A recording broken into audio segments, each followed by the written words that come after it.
Halo semuanya, balik lagi dengan gue Rain di The Rambling Engineer. Di video kali ini, gue mau ngomongin tentang apa yang harus kita lakukan kalau kita sudah mau memutuskan untuk belajar programming ya. Nah, biasanya kita bisa mulai dari 3 cara nih, yaitu pertama mulai dari otodidak, atau mungkin kita memilih untuk masuk bootcamp, atau tentu saja cara tradisional adalah masuk kuliah. Nah, gue akan membandingkan tiga-tiganya, dan gue akan membantu kalian memutuskan jalan mana yang menurut kalian lebih baik.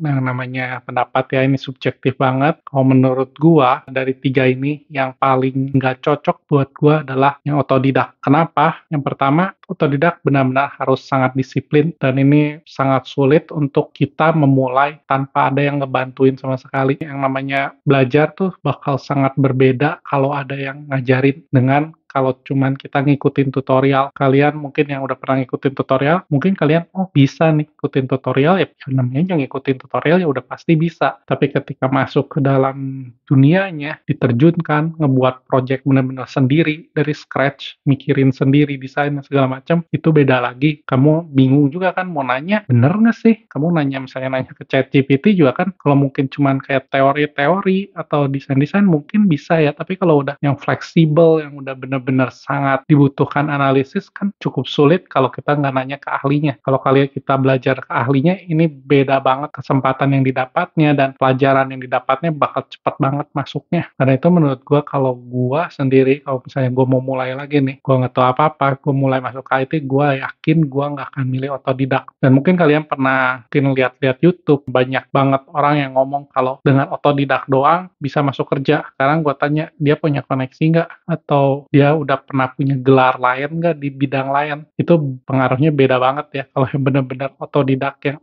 dari nol, nggak kenal siapa-siapa di dunia IT, tiba-tiba bisa masuk kantor yang benar-benar luar biasa, itu beda banget. Mungkin dia memang sangat pinter banget, tapi gue yakin kemungkinan besar, kebanyakan statistically, pasti nggak akan mungkin kayak gitu. Karena kalau kalian otodidak, kalian belajar sendiri, nggak ada koneksi, susah juga ya mau masuk kemana ini. Jalannya gue harus masuk mana? Gue harus mulai freelance, atau gue harus mulai kerja? Kalau gue mulai freelance, gue harus mulai dari mana? Apakah online freelance? Atau kalau gue ngebuat marketing gitu, gue punya skill ini, kan itu bingung banget ya. Dan juga sama juga ya dengan kerja. Kita ini otodidak, nggak punya pengalaman, nggak tahu harus mulai dari mana. Tetap aja kita harus ngebuat portofolio kita sendiri, dan ngebuat portofolio itu nggak gampang. Nggak bisa cuma 1-2 minggu jadi, butuh berbulan-bulan. Kalau kata gue, kalau memang berbulan-bulan buat portofolio sendiri, ya better juga mendingan antara kuliah atau bootcamp juga ya. Atau bahkan karena kita otodidak, belum tentu berbulan-bulan beres. Bahkan mungkin bisa 1 tahun atau lebih baru bisa ngebuat portofolio yang benar-benar bagus. Dan itu yang bisa kita menjual. Jadi menurut gua, kalau otodidak, kalau benar-benar pure otodidak, itu bakal sangat sulit, kecuali kalian memang udah punya koneksi, kalian memang udah ada di bidang lain nih, udah punya koneksi banyak, udah tahu nih kalau gua udah belajar programming, gua bisa menjual skill gua di mana, atau gua mau memulai startup atau gimana, nah itu beda cerita. Tapi kalau kalian benar-benar mulai dari nol, langsung mulai otodidak, gue bilangnya statistically itu sangat sulit. Oke, yang berikutnya adalah bootcamp. Kalau mungkin gue zaman dulu ada yang namanya kayak bootcamp gini, gue bakal ikut.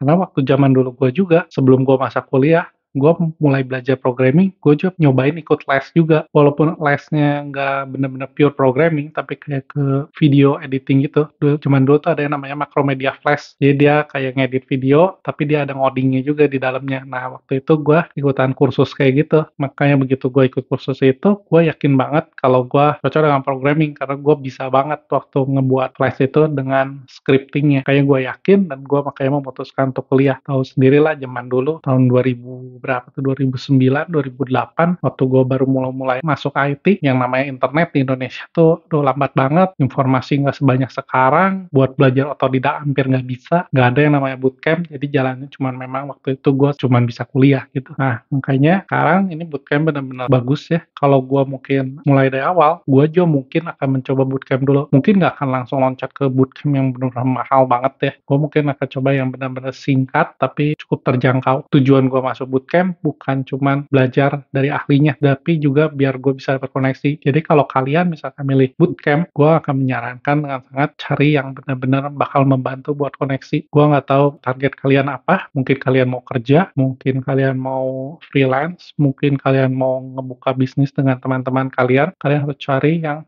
bisa membantu kalian mengkoneksikan dengan komunitasnya, dengan komunitas IT-nya mungkin, atau mungkin dengan perusahaan-perusahaannya yang suka investasi di startup, contohnya kayak zaman dulu kan yang suka investasi startup kayak Telkom, dia nge-R&D startup terus. Kalian coba cari bootcamp yang bisa ngekoneksiin ke kayak gituan. Jangan pilih bootcamp yang benar-benar pure katanya bagus banget ngajarnya, tapi ternyata koneksinya, komunikasinya dengan komunitas IT-nya nggak terlalu bagus. Gua nggak menyarankan itu. Cari yang benar-benar bagus komunitasnya dan alma maternya banyak, udah membuktikan bisa komunitas yang besar, itu bakal sangat bagus. Oke, jadi menurut gua kalau bootcamp itu cukup bagus. Kalau kalian bisa bootcamp dengan otodidak, mungkin bisa sangat bagus, tapi gua rasa waktunya nggak akan cukup. Mungkin memang dibutuhkan waktu yang lebih dari jenjang bootcamp-nya. Tapi menurut gua ini bootcamp salah satu pilihan yang bagus. Oke, yang terakhir ini adalah jalan yang paling tradisional ya, yaitu kuliah. Jujurnya, seperti yang kalian tahu, yang namanya jalur kuliah itu keuntungannya itu cuma satu, dan ini yang benar-benar membedakan dengan yang lain, yaitu kalian dapat gelar. Nah, kalian dapat gelar, kalian dapat sertifikat lulus kuliah. Dan yang di Indonesia memang sedikit merugikan ya, soalnya kuliahnya di Indonesia itu 4 tahun dibandingkan dengan kayak kuliah di negara yang contohnya kayak di negara Eropa yang cuma 3 tahun, kita tuh rugi 1 tahun. Bahkan kalau kita di Indonesia, kita ngambil gelar master, setahu gua tuh kebanyakan 2 tahun ya, atau mungkin ada yang 3 tahun gelar master, sedangkan di Eropa 1 tahun aja bisa dapat gelar master. Jadi kalau di Indonesia misalkan kita 4 tahun kuliah dapat S1 alias gelar bachelor, sedangkan kalau di Eropa 3 tahun plus 1 udah dapat gelar master. Ini tuh beda banget jauh ya. Kenapa begitu? Ya soalnya karena memang di Indonesia di kuliahnya banyak mata pelajaran yang wajib dipelajari. Contohnya ya gua nggak akan ngulang lah. Kalian pasti tahu ya. Contohnya kayak bahasa Indonesia, olahraga, pelajaran-pelajaran yang diulang-ulang lah. Kalian dari SD udah belajar gitu. Kalian udah ngulang-ngulang 12 tahun diulang lagi waktu kuliah. Ini memang itu sih salah satu yang gua agak kurang suka kalau di kuliah di Indonesia memang seperti itu. Semoga mungkin ke depannya, mungkin sekarang juga kurikulum kayak gitu ada agak berkurang jumlah SKS-nya, jadi agak sedikit lebih cepat kalian bisa lulusnya. Nah, kenapa gue bilang gelar ini berguna banget? Karena kalau gue lihat nih ya, kalau misalkan kita mau misalnya langsung kerja di luar negeri, nggak usah mikir jauh-jauh deh kerja luar negeri ke Australia yang gue rasa kalau lu baru lulus masuk sekarang cari kerja di Australia dan lu lulusannya lulusan Indonesia. Kalau sekarang itu benar-benar luar biasa sulit kecuali kalian memang benar-benar sangat jenius, portofolio kalian super bagus, begitu lulus kuliah, kalian portofolionya edan banget, kalian bisa membuktikan dari kalian mungkin memang menang hackathon di mana-mana, nah itu beda lagi ya, kalian pasti gampang banget. Tapi kalau kayak gua, standar aja lah, gua mah gitu-gitu aja. IPK oke, tapi ya semuanya standar, nggak ada kayak menang hackathon segala macam atau apapun kayak gitu untuk masuk langsung ke kayak Australia, Singapura itu bakal sangat sulit. Tapi kalau kalian misalnya loncat ke yang kursnya lebih kecil, kayak contohnya Thailand atau Malaysia, bakal lebih gampang. Dan yang namanya loncat kayak gitu pasti harus butuh gelar. Mungkin ada yang enggak ya, tapi gua agak pesimis sih bisa dapat. Gua rasa nggak bisa ya, karena kalau nggak salah ada aturan-aturannya juga kayak gitu. Jadi mungkin kalian bisa, tapi gua rasa perusahaan nggak akan mau juga karena ya gimana ya, rugi gitu. Sebagai perusahaan gua nggak tahu bener nggak sih lu portofolionya itu lu yang buat. Sedangkan kalau gelar benar-benar kan official kelihatannya gitu. Jadi itu salah satu keuntungannya ya. Apalagi kalau misalnya kalian pindah ke Eropa ya, kalau kalian nggak pernah punya gelar dan nggak bisa membuktikan skill, itu nggak mungkin bisa masuk ke Eropa karena memang ada aturannya. Kalian harus antara punya 1 gelar atau 2, kalian memang bisa membuktikan alias punya experience di bidangnya. Kalau nggak, kalian nggak bisa masuk, memang itu aturan pemerintah. Jadi itu salah satu keuntungan punya gelar. Dan tentu saja yang kedua, balik lagi ke koneksi. Gua yakinkan kalian, kalau kalian memang mau memilih jalan kuliah, jangan pilih kuliah yang bagus dan mahal, tapi pilih kuliah yang memberikan jalan untuk kalian setelah lulus. Entah itu kerja, atau mungkin buat startup, atau freelance. Pilih yang benar-benar cocok, menurut kalian cocok, research, bener-bener karena ini bakal ngebuang waktu kalian 3 sampai 4 tahun, kalian riset bener-bener apa yang akan kampus kalian berikan ketika kalian lulus. Jangan sampai ketika kampus itu begitu lulus, ya udah dibuang aja gitu. Itu bener-bener nggak ada untungnya buat kalian. Kalian udah investasi waktu 4 tahun, jangan sampai kalian nggak dapat apa-apa selain ilmu pengetahuan ya. Kalian harus dapatkan koneksi atau dibantuin jalannya, kerja atau mungkin startup dan lain-lain. Contohnya ya, kayak orang-orang nih ya, misalnya orang Indonesia atau mungkin orang bule ini ya,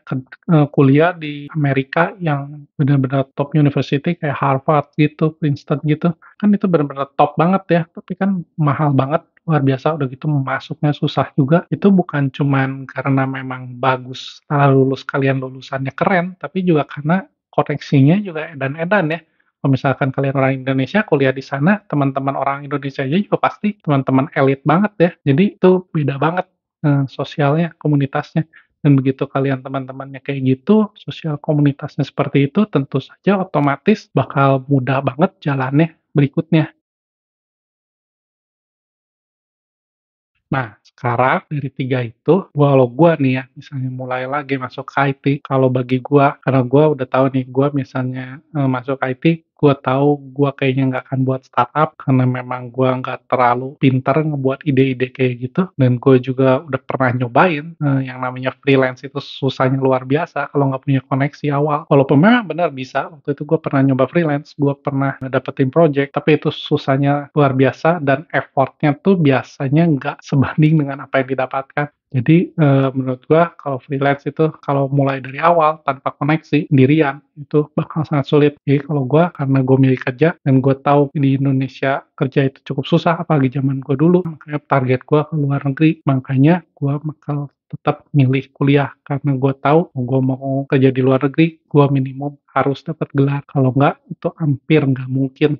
Jadi kalau gua, karena gua targetnya kerja, lebih memilih ke kuliah. Dan gue juga tentu saja waktu dulu gue kuliah, sama ya, bakal nyarinya sama dengan sekarang mungkin, cari yang cost efisien, alias kapan gue bisa balik modal dengan kuliah itu. Sebelum kalian, misalnya mau kuliah atau mau bootcamp atau mau otodidak, kalian harus tahu dulu sesudahnya mau ngapain. Apakah mau kerja, ataukah mau freelance, ataukah mau ngebuat perusahaan sendiri. Kalian harus tahu itu, karena itulah yang bakal menentukan apa yang kalian lakukan. Oke, itu aja dari gua. Makasih yang udah ngedengerin sampai akhir. Kalian udah denger ya apa yang menurut gua akan gua lakukan kalau gua mulai dari awal. Itu yang gua bakal kuliah lagi, tetap gua bakal kuliah karena memang gua tahu tujuan gua setelah belajar tuh ngapain. Tapi kalau kalian masih bingung, gua saranin ya tentu saja kalian pikir dulu kalau misalkan kalian belajar programming itu buat apa? Kalian mau ngapain nantinya? Apa yang mau kalian dapatkan dari belajar programming? Kalian mau menghasilkan uangnya bagaimana? Pikirin dulu dan sudah itu baru kalian bisa memilih dengan tepat. Semoga ini berguna buat kalian yang masih galau. Kalian komen aja, gue bakal sebisanya balas dengan apa yang gue pernah alami. Thank you banget and